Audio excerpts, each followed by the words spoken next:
Hello, my name is Toby, and I'm here today with the Montcalm Area Career Center to talk about trauma recovery and trauma responses. I'm here today with Nicole Alexander from our Montcalm Care Network. Nicole, do you mind telling me a little bit about yourself? Yeah, so I, like you said, am from Montcalm Care Network.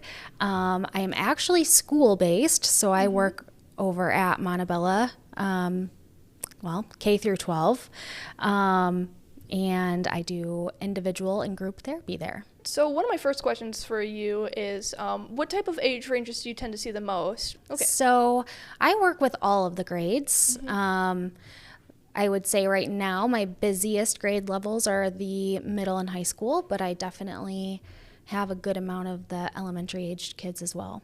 Alrighty, so getting into this, what are some signs of trauma responses? How can you identify them? So there's a lot that can happen when we have a trauma response. Some of that is what we think about, how we feel, and how we act. So some of the thoughts we may have are, something like you can't stop thinking about what happened. You start thinking it's all my fault that this happened. I worry about something bad happening to me again. And then you also have the feeling side of things. So you might be feeling nervous or anxious. You could feel also like those physiological symptoms. So dizzy, your heart racing, things like that. We also will often see kids and adults too, when they've had trauma, they can start to withdraw into themselves. There's a lot of sadness, maybe some depression, anxiety.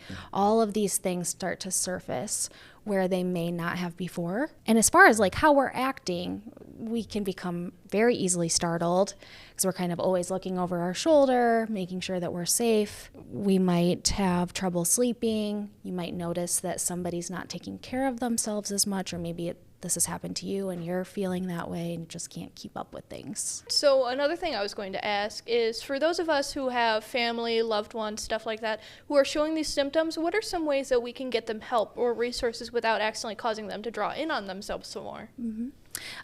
So if you're noticing this with somebody you're close to, reaching out to them and just saying, hey, is everything okay? If you need to chat, I'm here, or here's some other things.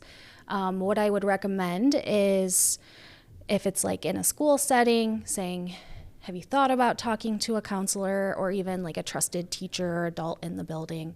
Do your parents know about this? Could we get them involved? And then there's also, beyond that, resources in the community. So Montcalm Care Network, I have their information for you today. And if there's ever a struggle trying to get connected to some therapy resources, you can always dial 211 as well, and they can refer you to resources. So that's kind of an easy one. Okay, so about those resources, do you have a website or a phone number that someone could reach you through, like a student? At the school, yes, we have a request form for our middle and high school kids. If they need to talk with me, they can fill that out, and everybody is aware of that process. Okay, and so for some students or others who are having problems with trauma or mental health resources and they can't get into contact with someone at the time, or if it's the resources are not available, what are some good coping mechanisms that they can use to help? So one of the biggest coping mechanisms anyone can use if they're experiencing trauma or mental health symptoms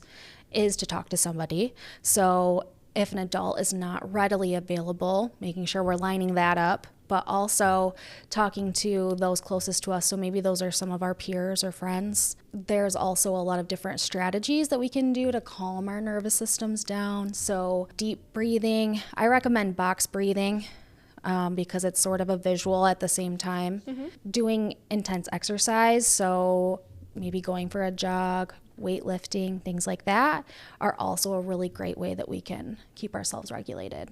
So if you were to give one piece of advice to anyone who's struggling with any sort of mental illness, what would you give them? I think my biggest piece of advice would be to remember that although mental health and mental illness in particular can be very debilitating in some ways, healing and growth are still possible. There's always help out there if you need it.